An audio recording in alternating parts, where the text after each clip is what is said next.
Hey everybody, so this 21 acre property is so wholly different than everything that we have in inventory, and it's so wholly different than what you will find in Rio Grande Estates that I just want to take a few extra minutes to talk about this one, go into a little more detail about this specific property, as well as the buying process for something like this. So first off, as I have mentioned in countless videos, this is what we like to term unicorn rare. Okay, so this is not just a giant 21 acre property, it's 21 adjacent 1 acre lots.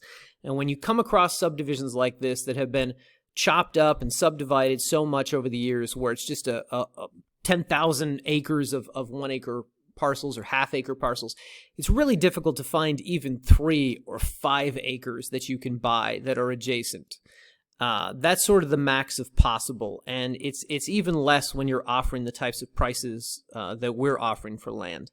So getting this kind of collection of acreage is really, really rare. It's really hard to find out here. I think even if you've got $1 million to spend trying to cobble together adjacent acreage, you're going to be hard-pressed to find a collection of adjacent lot owners who have property, are willing to sell it, so on and so forth. So I really like this property. I think it's a really good find for those reasons. Now, let me just quickly show you guys. We were not able to get a plat map from the county. Valencia County claims they don't have a plat map for Unit 14 of Rio Grande Estates.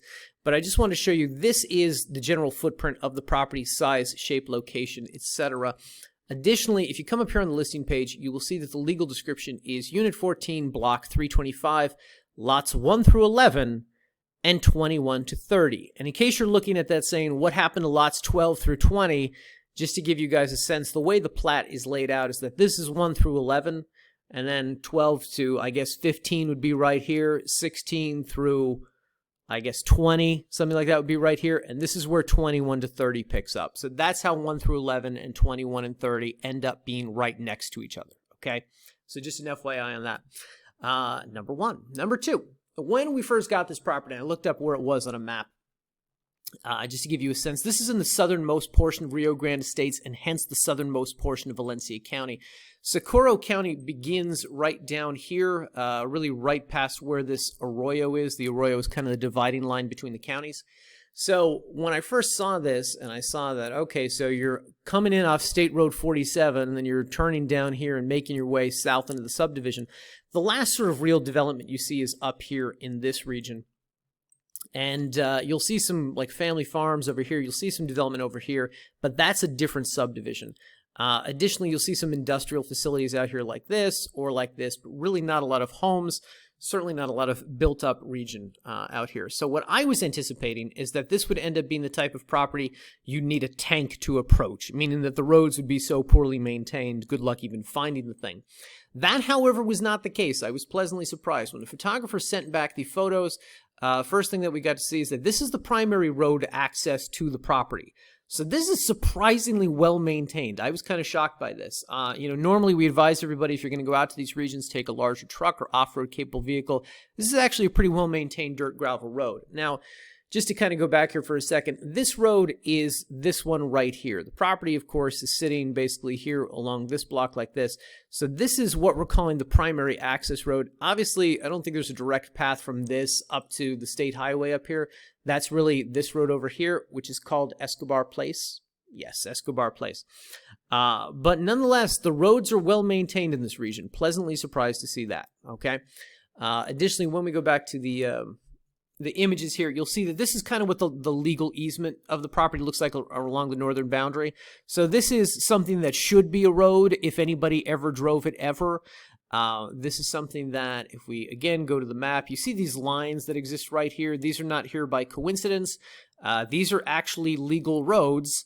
They're just not ones that have been maintained. So when you get out there, this is kind of what the northern boundary of the property looks like. It's not necessarily the easiest thing to discern the road.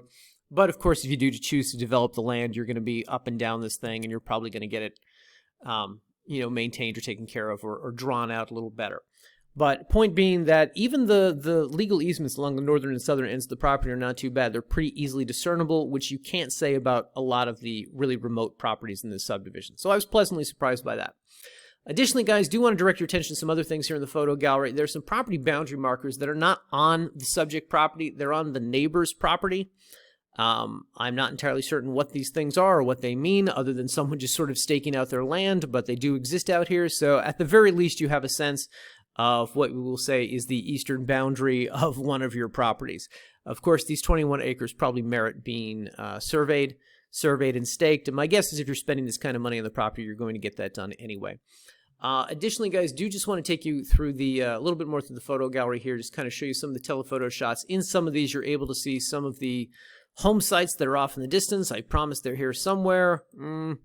Maybe I'm wrong. Okay, but certainly in the drone photos, yes, here we go. In the drone photos, you can kind of see some of the nearby development, some home sites like this one over here, some residential areas that have been built up in this region. So it's not completely remote, but of course there is a lot of privacy out here. Honestly, we get a lot of calls from people since marijuana became legal in New Mexico about properties on which they could cultivate marijuana. I don't know if this property fits that bill. I am not a lawyer in New Mexico. I don't know what the official laws are about this sort of thing. But generally speaking, a large chunk of land, remote, away from schools, away from churches, I think is usually what, it's usually the type of property that fits the description of what is applicable or what would qualify. So my suspicion is some of you looking at this right now probably have that in mind. Of course, that's something you should investigate further. I am completely out of my depth on that topic, but my suspicion is it would be applicable with the right permits. Anyway, in this shot, you can see some of the other quote-unquote developed home sites that I was talking about earlier, those to the south of the property, etc. Anyway, so the photographer does his best to get the whole 21 acres in the shot, but it doesn't always work out that way. Whatever the case, you can review this. We'll have a drone video down here at the bottom of the page as well, etc. Now, let's talk about the buying process. So, typically, when we buy properties that we know we're going to list in this price range, we will get title insurance. It makes things less complicated for us in the future. So typically with properties like this, we provide a warranty deed.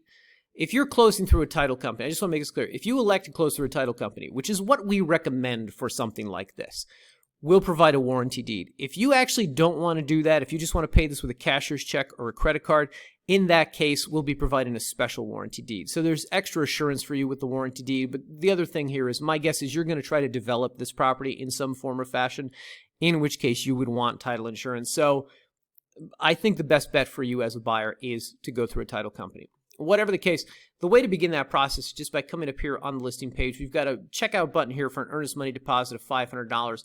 If you click this, it's going to take you to this secure checkout page. Now, just to be clear, guys, this is a non-refundable earnest money deposit, okay? Non-refundable. So this is really not some amount of money you should give us unless you know you're absolutely serious about buying the property. But basically what this does is this kicks off the process. We're not going to request $21,000 be paid to us immediately. Again, we recommend title escrow.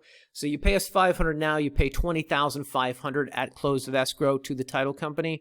But that's the way we recommend this transaction go. Whatever the case, it begins with the $500. That's the way to show us that you're serious. You give us the legal name for deed, tax address, etc.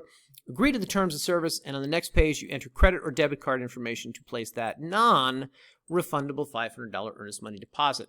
And once you've done that, within 24 hours, we're going to get you a sale purchase agreement. You sign it, we sign it. We will submit it to the title company, and they will do the rest normally slowly over the next 30 to 45 days. Now, in case you have questions about what that process is like, you can come down here to the How It Works Buying From Us page on our website. It'll take you here, and you can read more about this process, specifically the recommended process for properties in this price range, which is anything north of $10,000. Also on this page, we have some helpful links to the type of contract that we use. It's a generic version of our standard contract, but as you can see, it's a pretty standard, pretty simple, pretty self-explanatory, one page for signatures type of contract. You got a lawyer in the family, you'd like him to look at it, be my guest, okay? Additionally, guys, if you are unfamiliar with the title escrow process, if you've never bought a house or land before, or if you haven't done it in a long time and need a refresher course, we've got a frequently asked questions section down here. Click on that, it'll take you to this page. Every conceivable question that you will have about this process is answered here, I promise. I've been answering these questions for years. I know exactly what buyers are going to ask. So a lot of the answers are going to be here. If you have ones that are not addressed here, of course, give us a call, shoot us an email. You're always welcome to reach out, okay? And of course, as always, guys, if anybody is interested in scouting this property, if you want to see it before you place your $500 down, please be our guest. We encourage anybody who is going to give us this kind of money to go out and take a look at these properties in advance and make sure that they do work for them. With all that said, that's my spiel on the 21 acres. Hope that was informative, guys. If you have any further questions, shoot us an email, support@hemingwayland.com. Thanks as always for watching.